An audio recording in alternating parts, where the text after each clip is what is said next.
So as I'm sure many of you are aware now, the nation of Brunei, which is located on the north coast of Borneo in Southeast Asia, recently introduced the death penalty for various acts. Amongst them was rape, adultery, sodomy, extramarital sexual relations for Muslim citizens, robbery, and insult or defamation of the Prophet Muhammad, all of which is in line with Sharia, also known as Islamic holy law. Now, whilst Muslims claim said law to be holy, the reality is it's based on very specific interpretations of the Quran and the numerous accompanying hadiths. Its implementation in Brunei comes as part of reform put in place by the current Sultan, Hassan al-Bolkiah.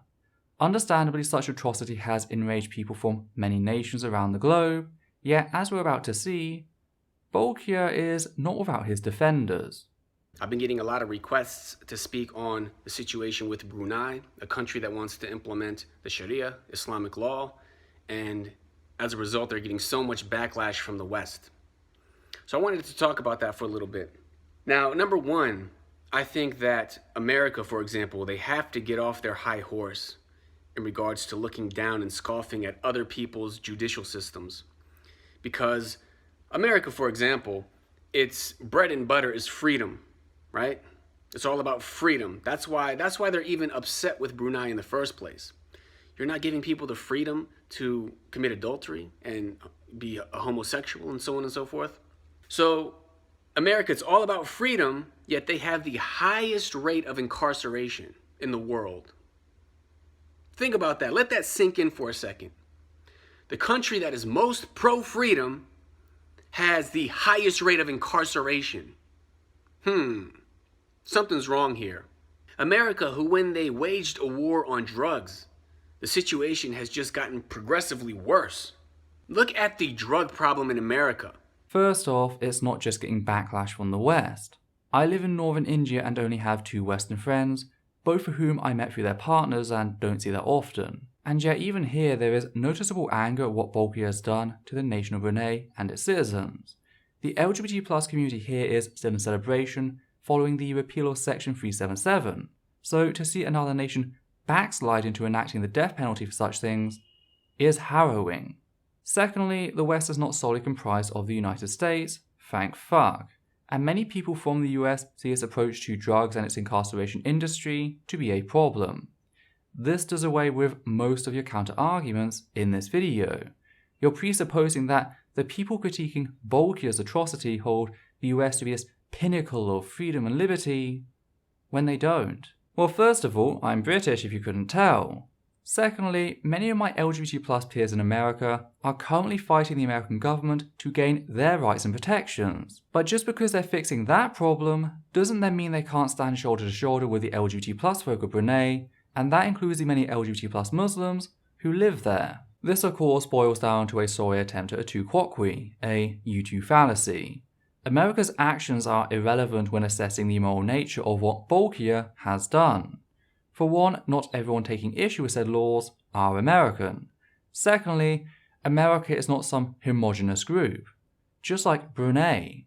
That's why I'm keeping the focus on the actions of Bolkiah rather than the nation and by proxy the citizens of Brunei, many of whom will suffer unjustly. Which leads me on to another flaw. The imbalance of what's occurred. Don't get me wrong, the American judicial system is horrific in many places. Its treatment of certain demographics completely inexcusable. Hence it's birthed an entire movement to challenge that. But to compare a situation where, say, cops are often lit off for the murder of black people to one where the state has legalized gay genocide is a stretch. And do note how I went for the more extreme example than yourself in discussing the American judicial system, since in no way does that impact the horrific nature of what Bolkiah has done. To permit the execution of gay people merely for their existence. Because contrary to what you may wish to assert, being LGBT+ is not a lifestyle choice, it's an inherent part of a person's identity, something which cannot be changed. That is a solid fact. Just like the fact that it does no harm at all, so long as it's carried out between 2 consenting adults, the exact same qualifier for heterosexual people. Now I realise I'm focusing mostly on homosexuality. Apostasy will come up later and we'll discuss that then. I'll also give you my thoughts on the death penalty as a whole. But for now, let's just stick to the main topic of contention. America, who is so concerned about giving people the freedom to sleep around, be promiscuous, do whatever you want sexually, at the expense of the family, of children. Why don't children have the right to be born into the world? People are taking away the right for children to even be born, let alone be raised in a household that has a husband and wife, that has a father and a mother. What about their rights? People have to wake up and realize you can't have your cake and eat it too. Fun fact, imaginary people don't have rights. I realise this may be a difficult concept for you to comprehend due to the way that your religion offers your proposed deity some air of rights. But that's a fatal flaw of Sharia. Nobody is having their right violated by two people of the same gender being together, no more than if one partner turns out to be infertile. Unless you actually believe that a man or a woman who turns out to be unable to bear children should not only be excluded from marriage, but should also be executed. Because that's the ridiculous corner you've backed yourself into with this argument. I also didn't realise that the world had a population shortage. I mean, we have all these orphanages filled with children as we struggle to stop destroying the very planet we live on. And speaking of orphanages, what right do you have to deny said children a loving household, no matter the shape it takes? Whether it be a single loving parent or two, regardless of their gender configuration, it is far better than living in an orphanage. Now, you may say that two dads or two mums isn't healthy for a child. Well, that's an empirical claim we can test. Cornell University carried out a meta-analysis of over 79 separate studies on same-gender parents. Out of those 79 studies, 75 concluded that children of gay or lesbian parents fare no worse than any other children. Also note, the 4 studies that did show a difference all shared a fatal flaw. They failed to account for extraneous variables, such as income. So for example, rather than comparing working class LGBT+ folk to working class cis heterosexual folk, they compared working class LGBT+ folk to middle upper class cis heterosexual folk. That income disparity and similar differences explain these results. Ergo, said results had nothing to do with being raised by LGBT+ parents, but rather society's mistreatment of LGBT+ people. Remove said mistreatment, remove the difference.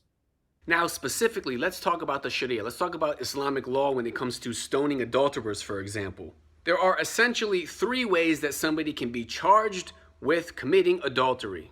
One is that the person admits it.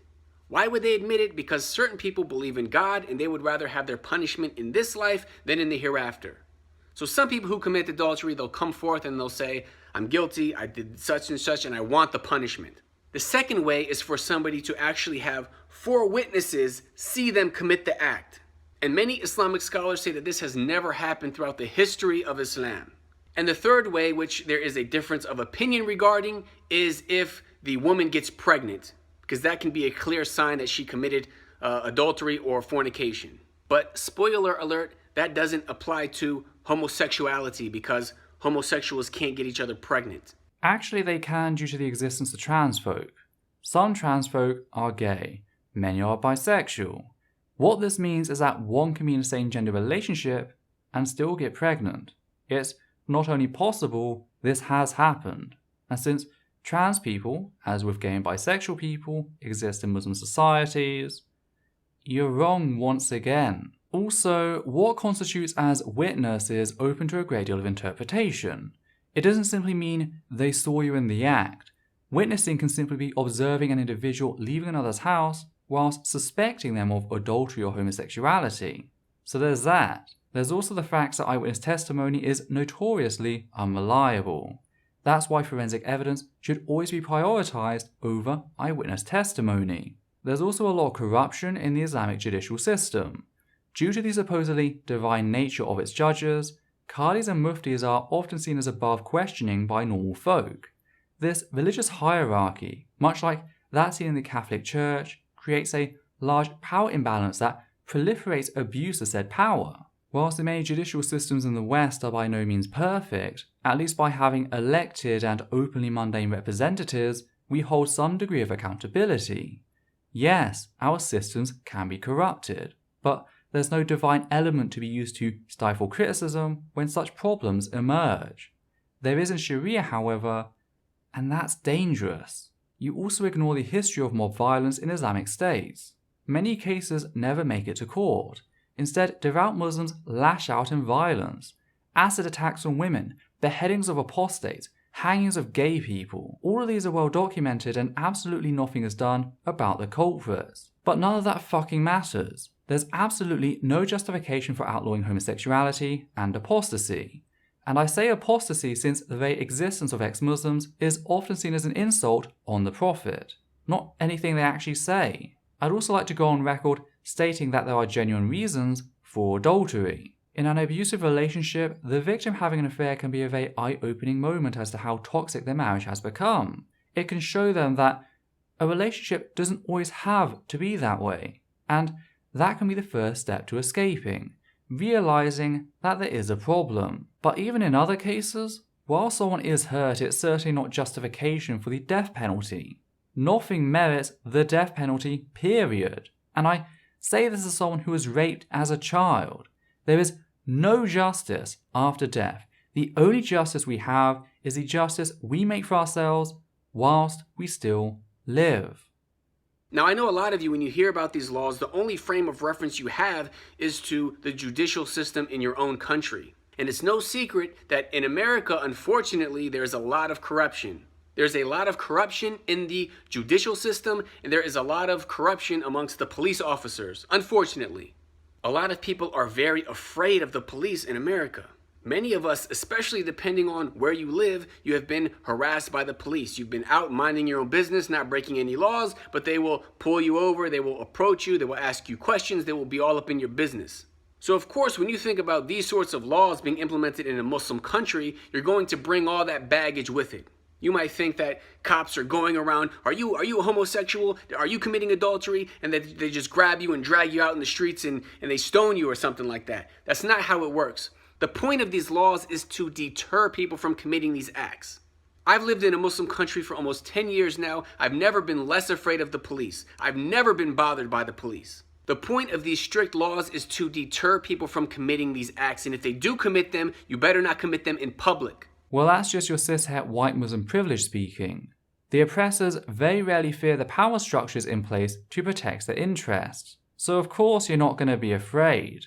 As a cishet person, you're not the target. Now, if people are wondering why I mention the fact that you're white, I mention it due to my own experience of living outside the West. I live in India, for those who don't know, and whilst there are situations I'm fearful of, I don't feel afraid of the police here. Why? Well, because I've seen officials bend over back to accommodate me just because I'm white. There's still a lot of white privilege in ex-colonial nations, and yeah, some of it's trivial. Other aspects aren't.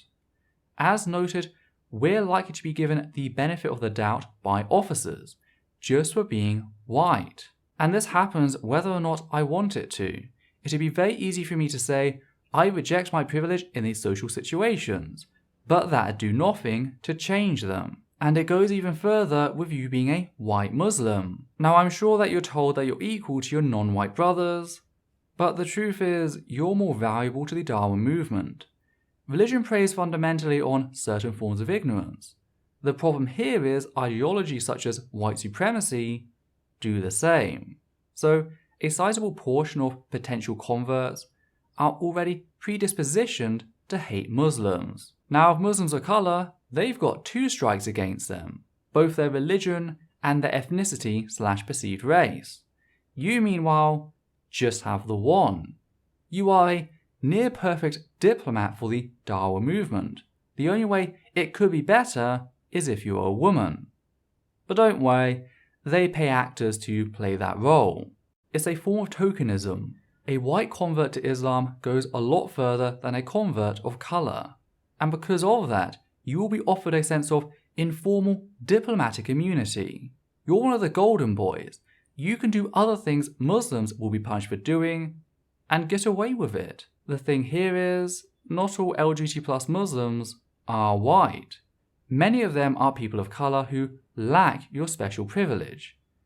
And they most certainly do fear. I'd also like to note how wealth plays a role here. The wealthy Muslim societies are able to buy discretion if they need it. The poor, meanwhile, are not. This means that for victimless actions such as the consensual love between two adults, the poor will be punished whilst the rich mostly spared. Now, why bring this up? Well, it's a further way to shoot holes in the apparent justice on offer in Sharia. These laws are not just cruel and inhuman punishments that seriously breach international human rights. They're laws that will disproportionately impact the marginalized in society, those with less of a voice, a fact that makes speaking up against that atrocity all the more vital. But again, none of this justifies the criminalization of homosexuality and apostasy, as well as the usage of the death penalty in general. You say it's a deterrent, that it stops it from happening. First of all, you can't stop someone being gay. Secondly, tell me, is rape non-existent in societies that have had these laws for decades now? How about infidelity or premarital sex? Clearly not. Since you currently live in Saudi Arabia, let's take that as our case study. According to the NGO Building Resources Across Communities, or BRAC, thousands of Bangladeshi women who went to Saudi Arabia for work have returned home penniless after suffering months or even years of rape and abuse. Most of these women go there to work as private maids, though they very quickly find themselves trapped and at the mercy of their employers. According to BRAC, this is the experience of over 5,000 Bangladeshi women who have returned in the past 3 years. 5,000 women. Now, an argument thrown out there by Nurul Islam, Minister of Expatriates, Welfare and Overseas Employment, is the fact that these women don't approach Saudi Arabian police and officials. Now, why is that? Could it have anything to do with the fact that Saudi Arabia has a history of punishing rape victims with both lashings and imprisonment? Take, for example, the case of 27-year-old Kenyan Lavina Mapenzi Ngolo. She was raped at knife point by another foreign worker, this time from India. Sadly, as a result of said rape, she became pregnant. Upon discovering this, she was dragged to the police station by her employer's son, where she was arrested and sentenced to 1 year in prison since the court openly accepted that the act had not been consensual. Just for comparison, the man who did this faced just 3 years in prison. She recently returned home to Kenya. Now, some people argue that the reason many rape victims are punished is because women would apparently use said rape as an excuse for premarital sex. Well, a 2006 case blew a hole in that narrative since the rape had been recorded by one of the 7 culprits who each took turns raping the victim. And yet the victim still sat through hours of insinuation and questioning designed to implement her as the guilty party, the one who tempted the men. And when she spoke to the media about that issue, the court doubled the lashings she would receive from 100 to 200 and revoked her lawyer's license. This is the system of justice you are upholding. A system where Saudi officials will use rape as a threat to silence female activists seeking to improve the quality of life for women in Saudi Arabia. That's why babies are routinely abandoned on the streets of Saudi Arabia, because whether they're the product of consensual sex or rape, the woman will suffer. And you know all of this. How do I know you know? Because you brought this up in your video on Rahaf Mohammed, a Saudi woman who fled the country and sought asylum in Canada to escape her abusive family. And I just wanted to share some of my thoughts because the way this is being portrayed in Western media is extremely biased.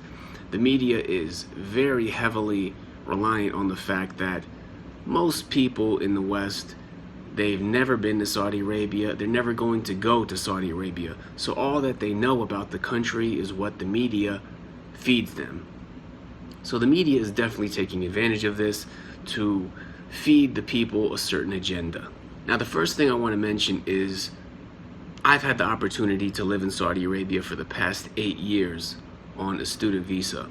I was also born and raised in America, so I know what it's like to live for an extensive period of time in both societies. And the first thing I want to point out is this narrative that Saudi Arabia is some sort of huge prison where the people are oppressed, and particularly the women, they just want to break free.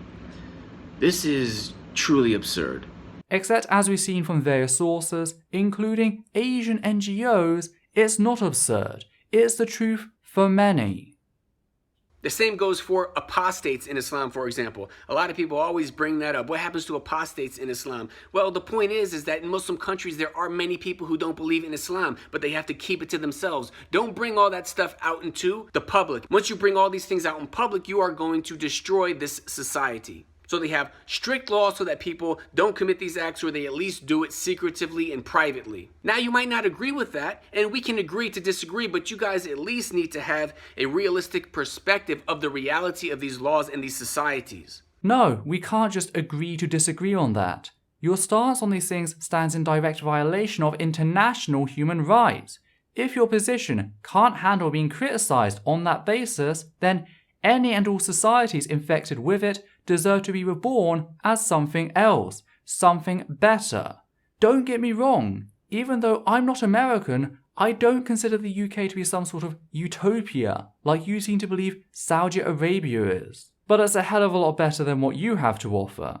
You don't get to brush human rights violations under the rug and pretend like they're not a problem, like some kid trying to hide something from their mother.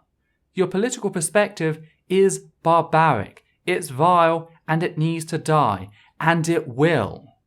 There's a reason you want to keep apostates afraid of coming out. There's a reason government officials are torturing feminists, because there's a lot of internal dissatisfaction with Sharia and the governments who uphold it. That dissatisfaction is growing. People in the Middle East are leaving Islam in mass droves. They just can't come out about it. The internet is doing to Islam what the printing press did to Christianity those centuries ago, and many believe it to be doing such at an even faster rate. And on top of those leaving, many more who remain Muslim are abandoning your interpretation of their religion. The greatest threat to Sharia comes not from the West, but within, from the people it has abused and exploited. And once that number has reached critical mass, it'll be a watershed moment. We'll see the collapse of Sharia and a better world as a result. But we don't want more countries to go through the horror which is Sharia, which is why we're here. So rather than flippantly condemning millions to death because they have the audacity to question what you believe, to not accept being second-class citizens, or to love who they love, perhaps you should consider praying. Pray to that God you believe in. Pray in hopes that those you have wrought injustice upon treat you with more humanity than you them. I don't want you executed. I think you're a vile little shit. But we don't kill people for being vile little shits. Not in a civilized society. But no, I disagree. Sharia must die. And you also need to get off your high horse, because so many of the problems that Muslim countries don't have, you guys have. Your laws don't work. Their laws work. But a lot of you guys have been brainwashed. You have no clue what you're talking about. All due respect, you don't know what you're talking about. You don't know what it's like in Muslim countries. You don't even realize all of the corruption and all of the horrific things that are going on around you in your society. Yet because you've been brainwashed and indoctrinated, you think that you live in the greatest place with the greatest laws and everything. You guys are so progressive and smart. And then all of these other countries who don't have half of the problems that you guys have, that they're backwards. You need to get off your high horse, realize that you can't have your cake and eat it too. Again, I can acknowledge an array of issues in Europe. None of that vindicates nations with Sharia such as Saudi Arabia, nor does it make those issues equal in nature. There are human rights violations here. Not one, however, is necessitated by the form of government in place and is therefore open to being challenged. The same cannot be said of Sharia. Sharia necessitates human rights violations and therefore can never become acceptable. If you want to have freedom to fornicate and to do this and to do all this sexual perversion and promiscuity out in your society, it's not going to be without any expense. Diseases are going to spread, the family structure is going to collapse, and as we can see, the crime rate rises. A lot of people who come from broken homes, they disproportionately end up in prison. And what does that have to do with sexual liberation? You're asserting a lot of crap here with no actual basis. How does being sexually liberated as a society result in the collapse of the family structure and broken homes? You know what does result in broken homes? Forcing gay people to marry someone of the opposite gender, to be in a relationship that they don't want to be in. Sure, there's more variety to the family structures seen in society. That doesn't mean family structure is breaking down.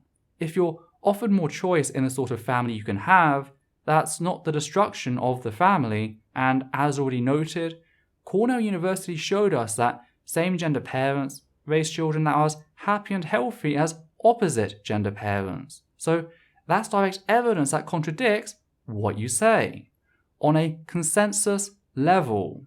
As for diseases, 12.6% of women in Tehran, the Iranian capital, tested positive for molecular presence of C. trachomitis, commonly known as chlamydia. In a specific hospital in Isfahan, this increased to 21.2% of women. Now these are not some backwaters. Tehran is the capital and Isfahan is a city. And both of these are found inside the Islamic Republic of Iran, a nation which adheres to, you guessed it, Sharia. If a proposed law doesn't align with Sharia, the Guardian Council will veto it. And yet, sexually transmitted diseases prevail. So much that it's thought to be decimating Iranian fertility. But here's the more important thing. Let's just pretend for a moment like Sharia was effective. Something the science does not bear out, but we're talking hypothetical. So let's pretend that you're right. What's the cost? The human rights of everyone, including the right to life for certain demographics, since you seem to hold to the idea that executing gay people is required for Sharia law to work. Now, if I can supply a different method that achieves the same results without any of the cost you are demanding, then surely I have a superior position.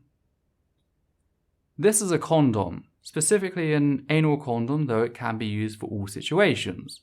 That's why I prefer keeping these on me. Just don't use oil-based lubricants, it will degrade them, resulting in a loss of protection. Now the science on this, much like same-gender parenting, is very clear. A review of 80 articles on comprehensive sex education showed not only a reduction in teen pregnancy, later starting ages for sex, and a reduction in STI rates, but a reduction in other risk-taking behaviour. All of this with a little bit of education, some condoms, and a few dental dams. If you don't know what a dental dam is, it's the same material as a condom except it's a flat sheet. You can then lay it over either the vulva or the anus and perform safe oral sex. For heterosexual men out there, do look into them. Your partners will probably thank you for it. I say heterosexual men because most lesbians and bisexual women I talk to know about them already. Anyway, I think I made my point. We can reduce the spread of STIs by taking simple steps like educating our children.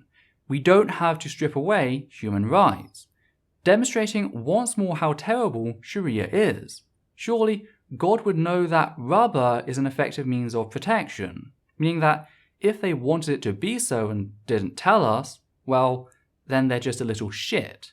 If they didn't want it to be so and yet it is, however, that's a whole nother theological problem. Your drug laws obviously aren't working. They're not fixing the problem. On the contrary, we see that there is this drug culture, even worse now than it used to be. More kids are on drugs. We see musicians now, they're encouraging people to take drugs. It used to be that in hip hop, for example, people would brag about selling drugs, which is very problematic in and of itself. Now we have the new generation, they're promoting using drugs.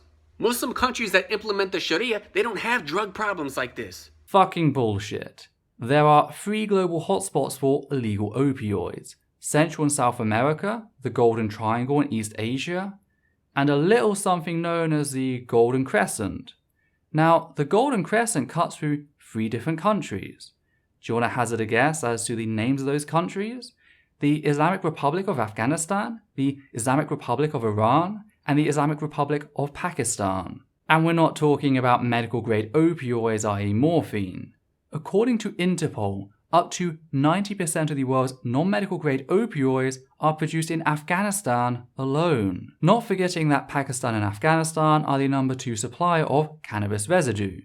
Though I do agree, America's methods of tackling drug use are crap.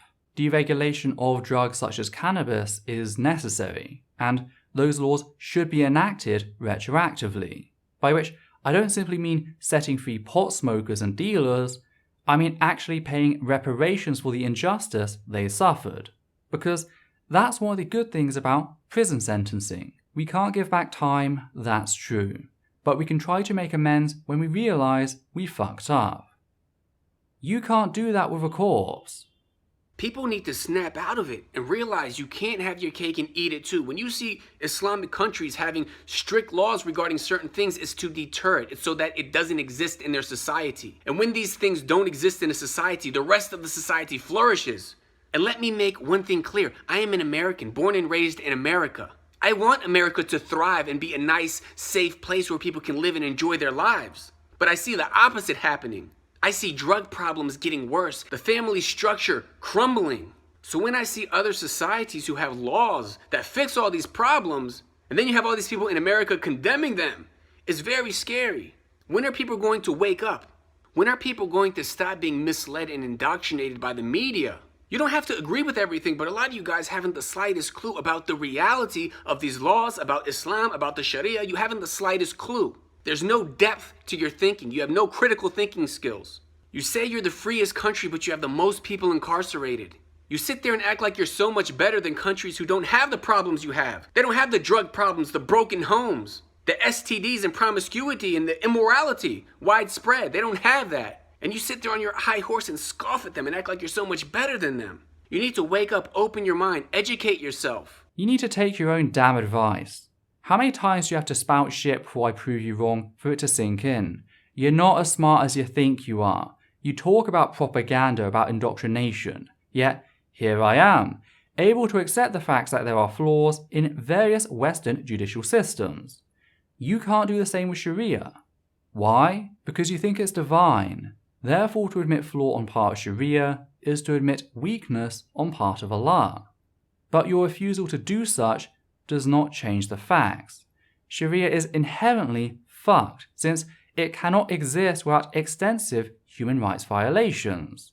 And sure, secular systems are far from perfect, but they're improving. Thomas Aikenhead was executed in the UK in 1695 for blasphemy. In the 324 years since then, the vast majority of that time was still filled with hostility towards the irreligious, meaning that we could hardly develop systems like the religious could. And yet the more secular a nation becomes, the greater its capacity for the general well-being of its citizens. You talk extensively about America like it's your version of Venezuela. If you don't get what I'm saying, just listen to any conservative or Republican talk about socialism. Venezuela will come up. And just like my response to them, I have to ask, what about Sweden? The highest levels of atheism, the complete absence of Sharia, yet it's not some post-apocalyptic hellhole. And the same is true of much of Europe. As secularism has spread, the general well-being of everyone has increased. Sure, there are problems. Some of those have religions as their source, such as religious parents attempting to halt comprehensive sex education. But we're working on them. We can be flexible. We can adapt to new knowledge, new understanding, something Sharia can never do. All it can do is continue to violate the human rights of its victims, the citizens of the nations it poisons. So yeah, what happened in Brunei is an atrocity. It's an affront to humanity. And no, nothing you said here has called that into question. Like a child, you say, well, what about them? That's not an argument for the ethics of your own actions. End of. But what do you guys think? Did anything Lipham said actually address the problems raised? Have you been convinced that Sharia is the way? Do you think the inaccuracy of his claims throughout this video were the result of him merely being mistaken? Or actively dishonest? Did I miss something you lot noticed? If so, be sure to leave a comment down below. As always, please check out our other videos. You can also support us on Patreon. We're trying to make the channel ad-free, so be sure to check that out as well. I'd also like to say a big thank you to all our Patreon sponsors for making what we do possible, giving a special thanks to the following people: Hannah Banghart, Matthew Kovac, Brad R, Mutt Gay, John Schoenrock, Daniel Martinez, Alexander Williams, and Atlas5. Take care now, and we'll see you next time.